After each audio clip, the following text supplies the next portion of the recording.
रात के नीरव सन्नाटे के बीच एक औरत की दर्द भरी आवाज सुनकर सुधा का रोम रोम कांपने लगा था। ये किसके रोने की आवाज आ रही है? आज तो अस्पताल में कोई मरीज भी भर्ती नहीं है और वो कमरा तो वैसे भी बंद रहता है। सुधा का दिमाग कहता था कि उस कमरे में किसी के होने की कोई संभावना नहीं है, लेकिन दिल जानता था कि आखिर ये आवाज है किसकी। लड़खड़ाते हुए धीमे कदमों से सुधा कमरा नंबर 9 की तरफ बढ़ने लगती है। कमरे के बाहर पहुंचकर वह दरवाजे में लगे शीशे से अंदर झांक कर देखती है तो उसे वहां कोई नजर नहीं आता। सुधा के वहां पहुंचते ही रोने की आवाज भी बंद हो गई थी।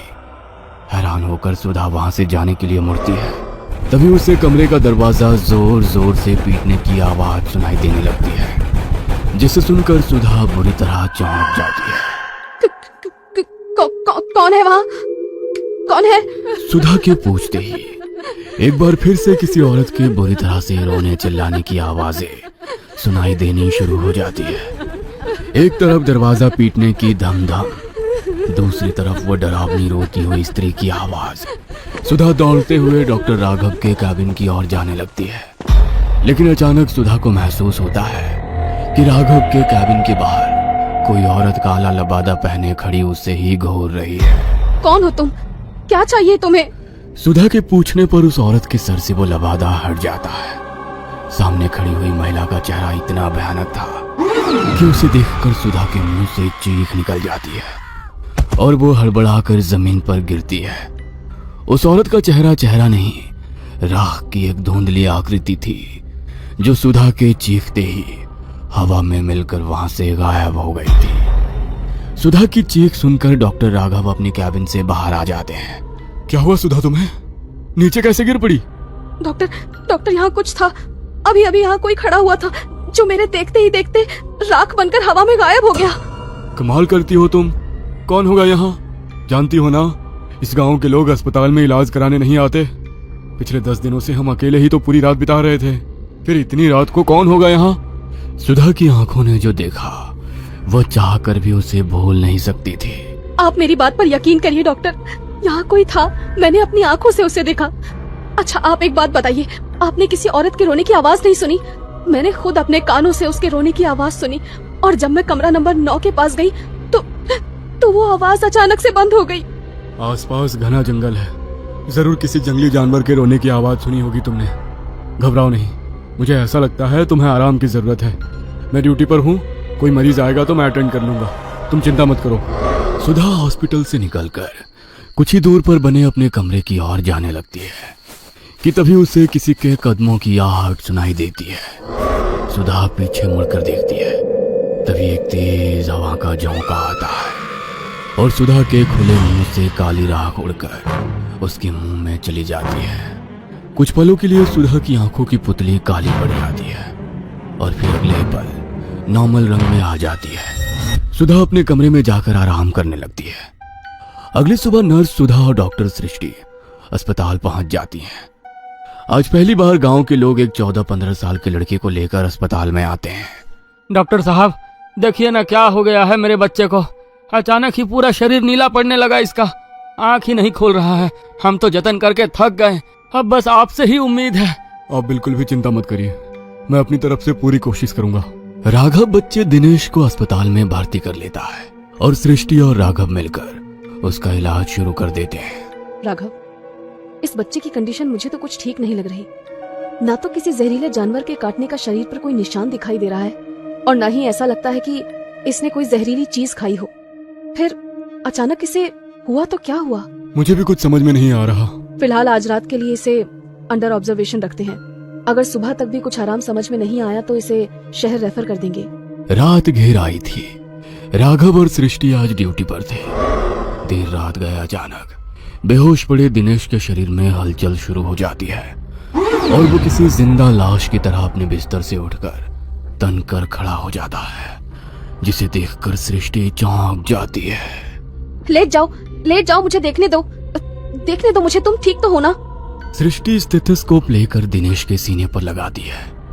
तभी दिनेश एक जोरदार धक्का देकर सृष्टि को दूसरी तरफ धकेल देता है।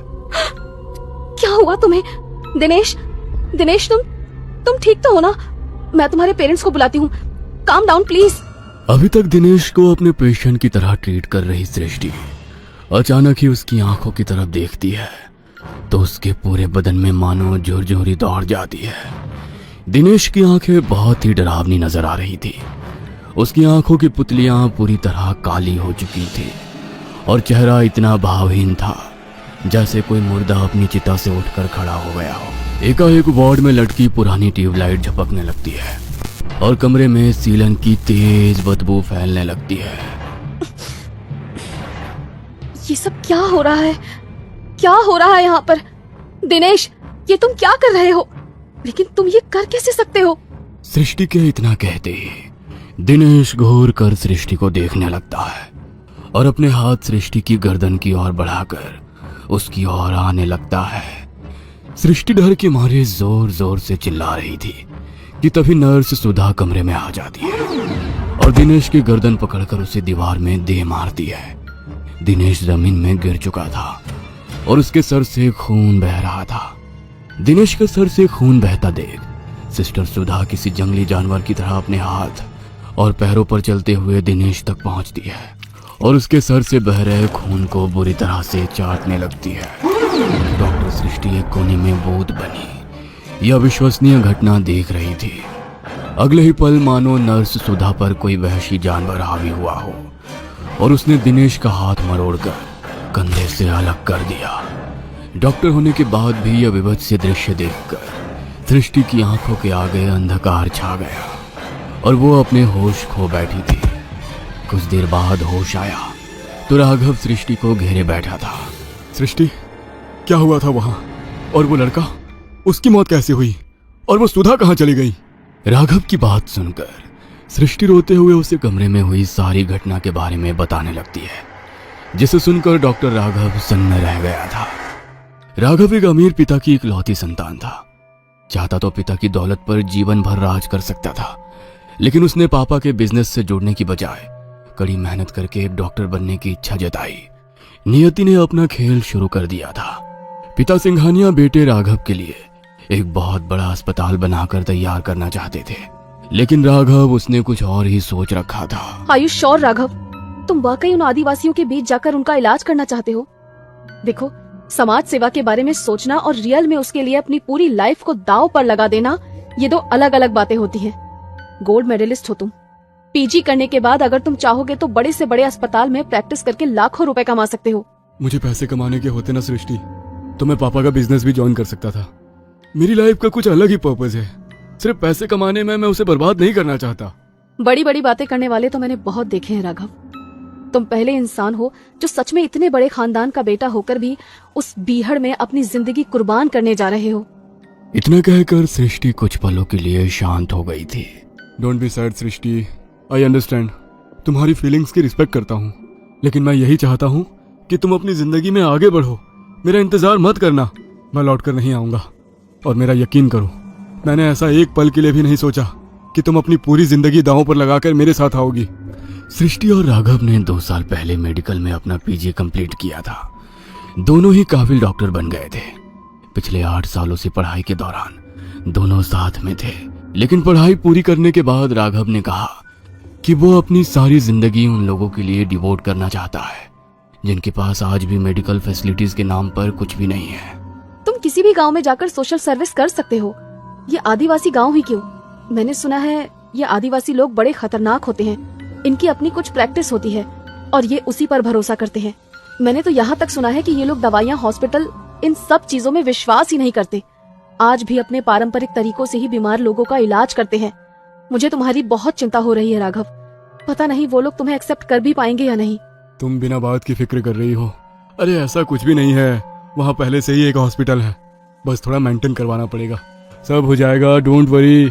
राघव सृष्टि से प्यार तो बहुत करता था, लेकिन वह जानता था उसे अगर अपने मकसद तक पहुंचना है तो इस इमोशनल कनेक्शन को यहीं तोड़ना होगा। सब कुछ छोड़ छाड़ कर राघव झारखंड की पहाड़ियों के बीच बने उस आदिवासी गांव में पहुंच गया था। कच्चे मकानों वाले ये छोटा सा गांव बड़े शहर से आए राघव को काफी अजीब नजर आ रहा था।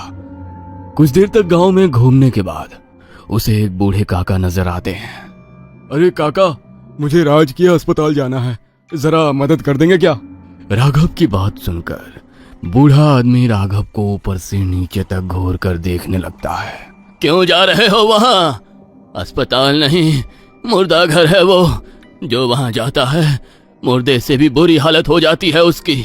लौट जाओ, कभी मुड़कर भी उसकी तरफ मत देखना। बड़े अजीब लोग रहते हैं यहाँ। मैंने बस अस्पताल का पता पूछा और ये ऐसे आपे से बाहर हो गए। ठीक है, अस्पताल का पता नहीं बताना मत बताओ, लेकिन ऐसे चीखने चिल्लाने का मतलब क्या है? सृष्टि ठीक कह रही थी, आदिवासी जगह है, यहाँ के लोगों को समझने में मुझे अभी काफी समय लगेगा। अस्पताल को मुर्दा घर कौन कहता है? हाँ? उस बुजुर्ग से मिलने के बाद राघव के मन में एक अजीब सी उथल पुथल मच गई थी। छोटा सा गांव था जो बिल्कुल वीरान और सुनसान दिखाई दे रहा था। कुछ देर बाद राघव एक पुरानी सी खंडहर नुमा बिल्डिंग के सामने खड़ा था, जहां टूटे फूटे बोर्ड पर राजकीय अस्पताल लिखा हुआ था। ओह थैंक गॉड, यही है अस्पताल। लेकिन इसकी हालत देखकर तो लगता है यहाँ कोई चिड़िया भी पिछले 10-20 साल से नहीं आई है। राघव ने देखा अस्पताल के दूसरी ओर एक सरकारी आवास भी बना हुआ है। राघव ने सरकारी मकान में जाकर अपना सामान रखा और थोड़ी साफ सफाई के बाद उसे रहने लायक बना लिया। कुछ दिनों की मेहनत के बाद अस्पताल से कुछ कमरे साफ सफाई करके इस्तेमाल लायक हो गए थे। एक दिन अस्पताल के बाहर एक गाड़ी आकर रुकती है, जिसमें डॉक्टर सृष्टि और नर्स सुधा दिखाई दे रहे थे।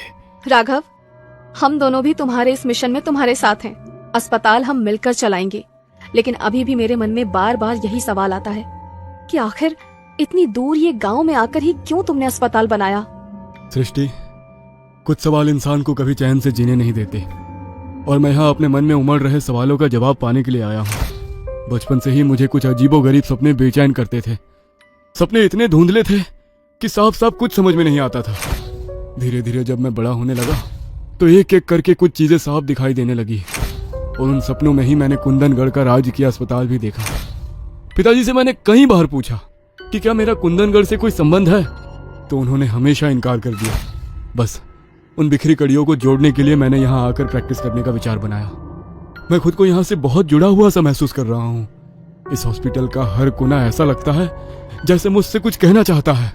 सृष्टि राघव से अलग नहीं होना चाहती थी, इसलिए काफी सोचने के बाद अब वो भी राघव के साथ हॉस्पिटल में काम करने के लिए अपने साथ एक नर्स सुधा को लेकर कुंदनगढ़ आ जाती है। हम क्या मुंह दिखाएंगे सृष्टि, वो लड़का हमारी जिम्मेदारी था।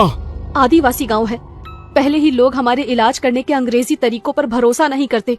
ऐसे में अगर उन्हें पता लगा कि हमारे अस्पताल में हमारी नर्स के हाथों उनके बच्चे की मौत हो गई है, तो हम इस गांव से जिंदा लौट कर नहीं जाएंगे। मेरे पास एक आइडिया है, इस बच्चे की बॉडी को सील कर देते हैं और गांव वालों को यही बताएंगे कि शरीर में एक ऐसा इन्फेक्शन है जिसे यदि किसी ने भी छुआ तो उसे भी यही खतरनाक बीमारी लग सकती है, और इस बीमारी के कारण ही दिनेश की मौत हुई। हो सकता है गांव वाले हमारी बात पर भरोसा कर लें। जैसा कि सृष्टि ने कहा था, डॉक्टर राघव गांव के मुखिया को दिनेश की बॉडी सौंपते हुए वही बातें दोहरा देता है। मुझे ऐसा लगता है डॉक्टर साहब ठीक कह रहे हैं, वाकई दिनेश की हालत सामान्य नहीं थी। अगर डॉक्टर साहब का कहना है कि दिनेश को किसी को भी नहीं छूना चाहिए, तो हमें उनकी बात माननी ही चाहिए। कोई भी दिनेश की लाश को नहीं छुएगा, ऐसे ही बक्से में बंद करके ही उसका अंतिम संस्कार कर देंगे। मैं नहीं चाहता कि कोई भी महामारी इस गांव में फैले।